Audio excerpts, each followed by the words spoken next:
Okay, du har lyst til at prøve indonesisk snacks? Ja, Så jeg synes, du skal tage en. det er peanuts. Ja, det er peanut. Det er ikke stærk, Nej. men den er hvidfarvet. Og det er spændende ud. Jeg tror, man køber sådan peanuts. Det er ret sjældent i Danmark, ikke? Jo. Jo. Sikkert. Det er lidt wasabi, kan man sige. Fordi jeg bare smager. Ja, må bare smage.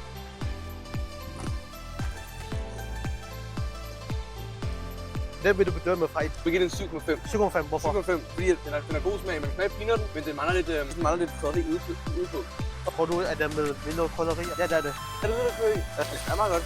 Har lige en til her. Det står, det er en original smag. Det står ikke foran, at den er hvidløg. Jeg kan godt smage lidt hvidløg, faktisk. Okay. Ej, jeg synes faktisk, nu er det lidt Ja, det smager af hvidløg. Det er med hvidløg ekstra. Det er meget den blid hvidløgsmag. Ja. Jeg tager lige en til, faktisk. Ej, ved du hvad? Så giver den 8 ud. 8 ud af 10. Okay, perfekt.